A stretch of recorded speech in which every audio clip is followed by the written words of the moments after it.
I don't know whether you've noticed it, but my talks to you have been one butt after another. Sum up what I've said, and it's something like this. You've got to get the correct sight picture every time you aim at a target. But this correct sight picture is not enough. You've got to take the correct firing position. But the correct sight picture and the correct firing position are no good unless you squeeze your trigger with a steadily increasing pressure.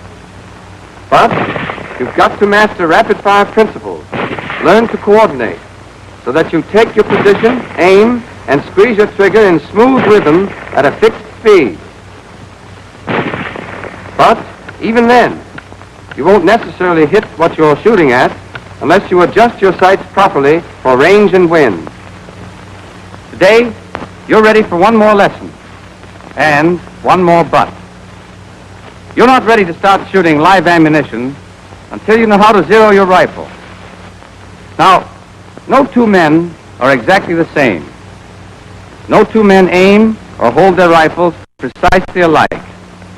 And when a man shoots, he does it in his own particular way. No two rifles are exactly alike either. You can't see the difference between two rifles of the same make and model. But take my word for it, no two rifles have precisely the same effect on the bullets they fire. That means that every man must adjust his rifle for its little individual peculiarities, as well as for his own. For example, your rifle may shoot a little to the right, or a little low. Now, the error may be with you, or it may be with your rifle. In any event, that error has to be found for each range, and your sight adjusted so that you'll hit exactly where you aim. There's one good thing about it.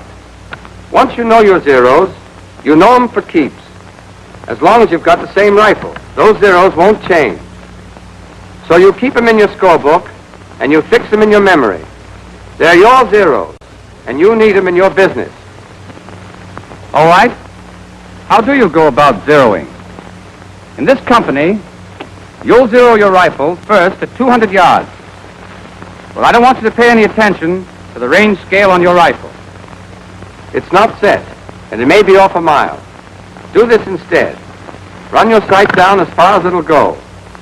Then, run it back up 10 clicks, because 10 clicks is the average 200-yard setting for all men and all M1 rifles. All right. You've taken 10 clicks elevation for your first shot. What about your windage setting for the first shot? To begin with, whatever the weather's doing, center your wind gauge. Set it so that the long lines of the index come opposite each other.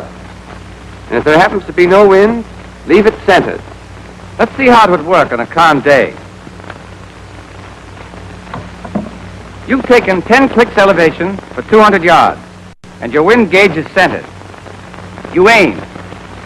You squeeze off your shot and call a dead center bull. And you score a 4 at 7 o'clock. Here. Now you've got to correct both your elevation and your windage. How much? You can tell from the dimensions of your target. At 200 yards, it'll be an A target. Your bullseye is 10 inches wide. It's 5 inches from center to the edge of the black. The 4 ring is 8 inches wide, and the 3 ring is 10 inches wide. All right. Your bullet hit here. Take the elevation error first. These lines are here to make it easier for you now, but you can do the measuring in your head. Here's your shot. Here's center. Your shot's this much below center. That's 5 inches on the black, plus, say, not quite half of the 4 ring. Call it 3 inches. 5 inches here, and 3 here. You're 8 inches low. How many clicks of elevation to bring the strike up to dead center? Connie. At 200 yards, each click will move the strike 2 inches. 4 clicks up to raise it 8 inches, sir. Right. Now, you've already taken 10 clicks as your first setting. So when you take 4 more, you'll have a setting of 14 clicks. And if this should be exactly right, to bring your next shots up to center level, that would be your elevation 0 for 200 yards. But remember that this is only an example. I'm showing you zeroing in its simplest terms to begin with, so you'll understand the general principles. Actually, when you go out to zero your own rifle, you'll be allowed several shots to make sure your setting is right. Your first correction may be perfect, or it may not. Your second shot will check it, and you may have to make another change for your third shot. The elevation 0 for 200 yards may be more than your original 10 clicks, or it may be less. That's what you'll have to find out. Now let's go on with the problem. 4 clicks brought this strike up 8 inches. But that would make your next shot hit here. That's 5 inches to the left on the black, plus, call it 1 inch in the forering. 5 plus 1, 6 inches. You've got to move the strike of your bullet 6 inches to the right. How will you do it? Carol. 3 clicks right, sir. Good. 3 clicks of right windage. We've moved the hit 4 clicks, 8 inches up, 3 clicks, 6 inches to the right. There's no wind blowing, so we started with the wind gauge centered.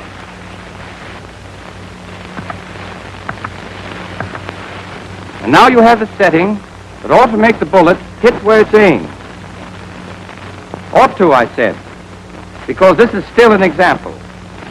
And I've simplified it to make the figuring clear. But you've got to check your own corrections by firing several shots before you can be sure of your zeros. Now, let's see how we zero your rifle when there is a wind. You simply adjust your wind gauge to correct for the wind it's blowing. Once you've done that, you go on with your zeroing exactly as if you were on the range in a dead calm. Let's see how it works. Say you're firing at 200 yards again. So, you take 10 clicks of elevation. Now, this time, you have a 15-mile wind from 8 o'clock. You start by making an allowance for the wind. What allowance will you make? Monahan. The range in hundreds of yards, sir. That's 2 for 200 times the wind velocity, that's 15. 2 times 15 is 30. Divided by 10. Well, 30 divided by 10 is 3. So you take 3 clicks, sir. 3 clicks left windage. Good. 3 clicks left windage to take care of the wind. As a starter, you've got 10 clicks of elevation for the 200-yard range. And 3 clicks left windage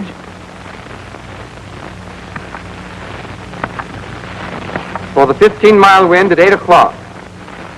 You're ready for your first shot. Correct position, correct sight picture, correct trigger squeeze. To make it simple, let's say you call a center bull again. You've disked before at 4 o'clock. You figure exactly as you did before. Elevation first. What's your elevation error? Field. I'd say the hit's about 2 inches below the bottom of the black, sir.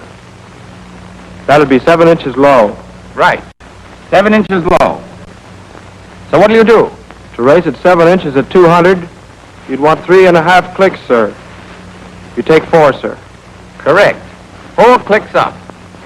But you've already got 10 clicks. What does that give you? Your original 10 clicks weren't enough for this rifle. If you take 4 more, that gives you 14. So your elevation 0 at 200 yards is 14 clicks, sir. Yes and no, Field. It's your elevation 0 if your next shots prove that it is. But you've got to check it and check it again. Now for windage. What's your correction?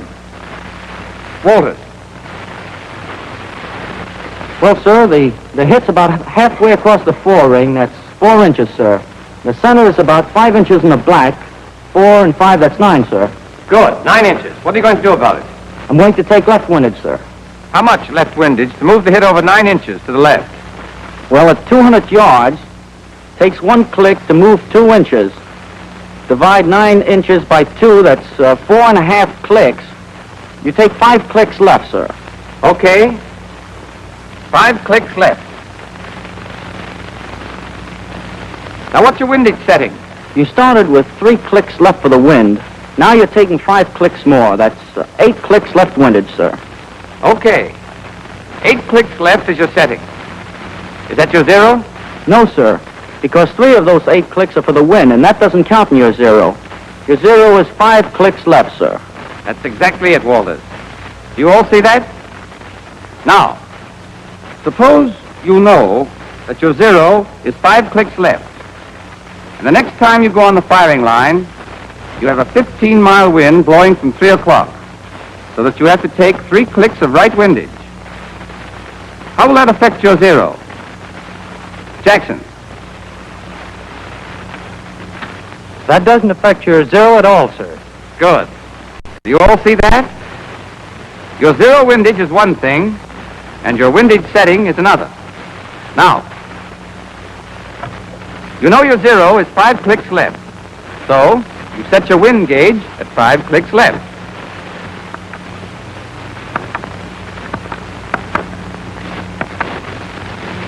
But you've got to take 3 clicks right for the wind that's blowing. You start from your 0 setting and make your wind adjustment.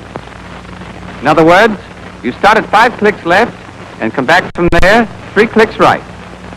What's your setting then? 5 left and then 3 right. That's 3 from 5, sir. 2 clicks left. Fine. You make your wind adjustment from your 0 setting. Who doesn't see that? Hoffman? I'm sorry, sir. I don't get it. All right. Take it this way. Suppose your wind gauge is center to begin with. First you set your 0 5 clicks left.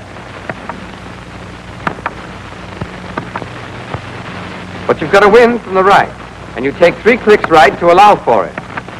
You come back toward the center line again. What I want you to see is that you set your 0 and correct from it. Is that clear? Yes, sir.